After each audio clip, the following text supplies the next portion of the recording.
welcome to Big Dash Knows. Big Dash knows what? New York Giants football. Let's go. The New York Giants lose again. Lose again to the Pittsburgh Steelers. 18 to 26, 26 to 18. It doesn't even matter. The New York Giants lose again. And I blame myself, right? I blame myself for even being fooled. Even being fooled by the New York Giants in that fourth quarter. Shame on myself for having that hope and that belief. Shame on me. What do you say? Fool me once, shame on you. Fool me twice, and I won't be fooled again. Oh, man. Two chances the New York Giants had to win this game. Two chances the New York Giants had to win this game, and two times Daniel Jones turned the ball over. The first time was a strip sack by TJ Watt, just holding the ball too long. The internal clock has to let you know that TJ Watt is somewhere on the field and you need to get that ball out. And the second one was an interception. After you take the ball from your own 7-yard line, you get all the way past the 50 to your own around the 30-yard line, and then you throw an interception, and it ends the game. Two chances the New York Giants had to tie this game and try to take it into overtime, and we couldn't do it. But let me rewind. Let me just rewind it just a little bit. Rewind the game just a little bit, and let's just talk about it. Who's to blame for this game? Every week, I'm getting tired of it. Every week, I need to point the fingers at who's to blame for a loss. The New York Giants just can't win. At the end of it, we're just not scoring enough points. You can't win games when you're not scoring enough points. The New York Giants were in a perfect situation for in this game coming into the second half. It's 9-9, basically 0-0, and you're getting the ball out of the half. You do nothing with it. And the defense is fighting. The defense is holding up. But ultimately, at the end of the day, some big plays happen, and for a lot of reasons. So let's talk about some of these reasons. So Tay Banks gets benched in the game. Tay Banks gets benched. I put out a poll a couple of days ago. After I watched Shane Bowen at his presser, he sounded like Tay Banks might get benched. Tay Banks doesn't get benched, to start the game, because that's what I thought was going to happen. But he ends up getting benched. I don't know exactly what happened. I'm reading tweets. People are saying that there was some big blow up between Dable and Tay Banks on the sideline, and we don't see Banks anymore on the field. We do see him on the sideline talking to play his helmet on, but he does not enter the game again. And after that, what happened? The New York Giants start giving up big plays. Not saying that it's just Tay Banks' fault. He's not on the field. But here's the thing. And I understand you want to be, players have to be disciplined if they're not pulling, if they're not, what's the word I'm looking for? If they're not up to par, if they're not giving the effort, if there's a lack of effort, I understand you have to have discipline there. Somebody needs to be disciplined, right? Somebody needs to be disciplined. But we saw what happened when Tay Banks got out of the game. We didn't see a lot of those deep shots happen. Not really. Not really until Tay Banks was out of the game. And for the first time, we saw a weakness in Drew Phillips' game. And not saying that it's his fault. It's not saying that, it was a weakness in Drew Phillips' game. Covering down the field is not the strong suit for Drew Phillips. It's not the strong suit. But I will say this. The momentum shifted. The momentum shifted when we punt the ball to Calvin Austin and he gets that return for a touchdown.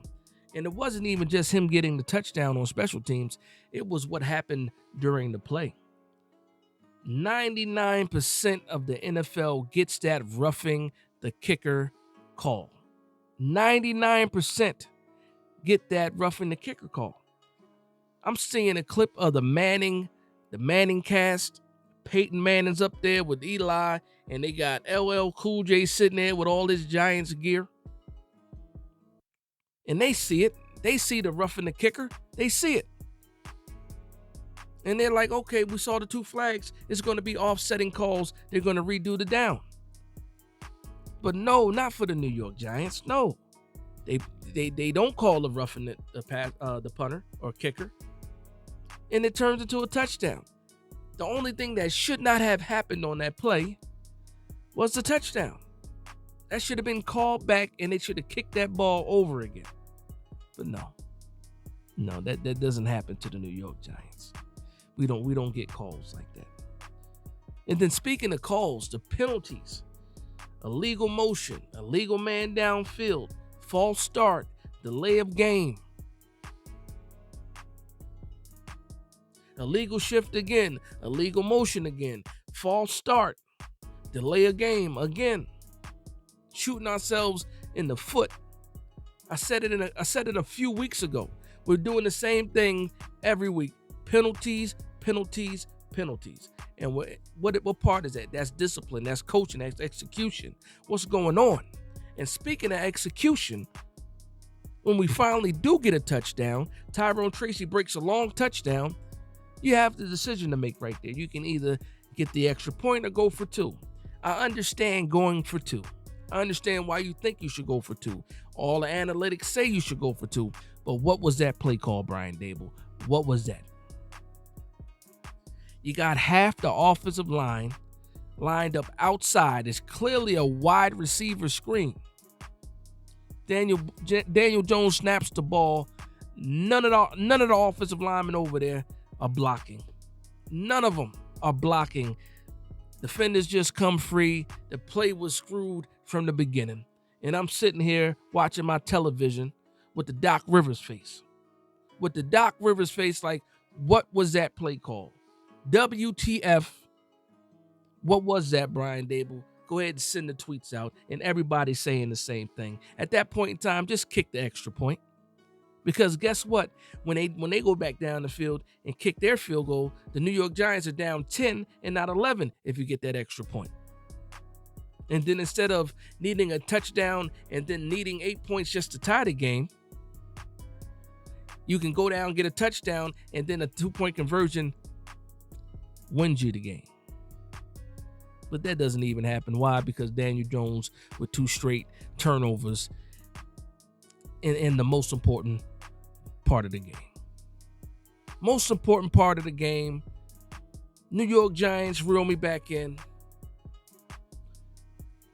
And 2 straight turnovers. A strip fumble, TJ Watt, and then an interception to some rookie that I can't even remember his name right now for the Pittsburgh Steelers. Bishop, that's his name, Bishop, with the interception at the end of the game. Victory formation, kneel the ball, Pittsburgh Steelers win.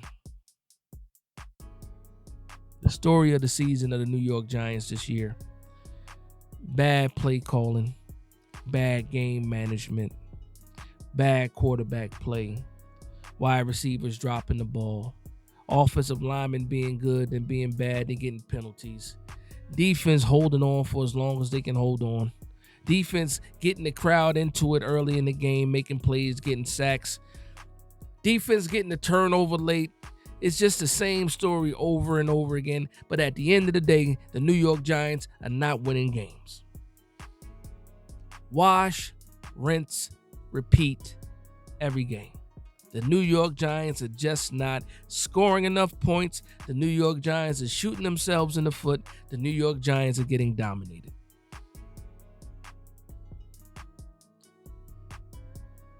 I don't know, man. And some people take some comfort that our draft positioning gets stronger with every loss, which is a true statement. But when you're in the middle of the game, when you're in the thick of it, when you're rooting for this team to win, when you're in the game, when you're in that mode, in that zone, when you're locked in, you want to see the New York Giants win. Good plays, be productive, good coaching, and we're just not getting it. Just not getting it. And then all the good plays that the defense puts up And all of the good plays that the offense did have, because we did have some explosive plays, are for nothing. Nothing. And that's it, man. That's it. That's the New York Giants in a nutshell right now. And I keep saying I'm tired of it. But what can I do? I can't do anything about it. Can't do anything about it. It sucks. Can't do anything about it.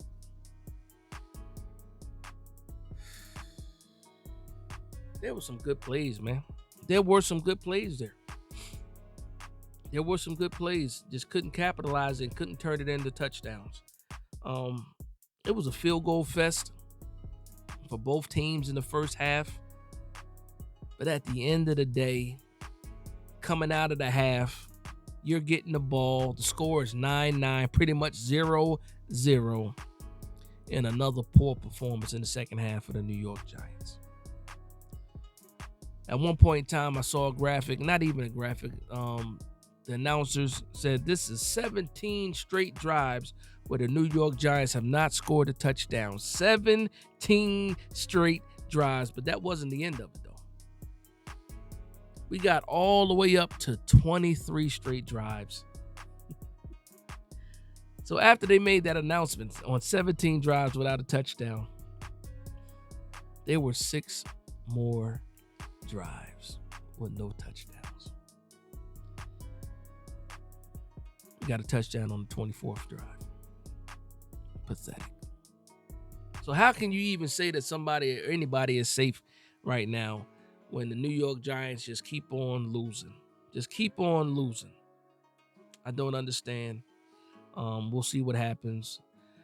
I don't know. Mara might turn out and be a liar because he can't even back up what's going on right now with the New York Giants. So we got the Commanders coming in next week. Then we have the Carolina Panthers.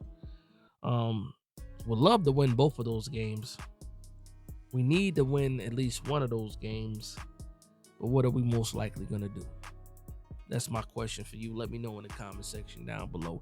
But with that being said, I'm getting out of here. I want to thank everybody for vibing with me. Please like, comment, and subscribe. And from one Giants fan to another, this is Big Dash Knows, Big Blue Nation. Let's go.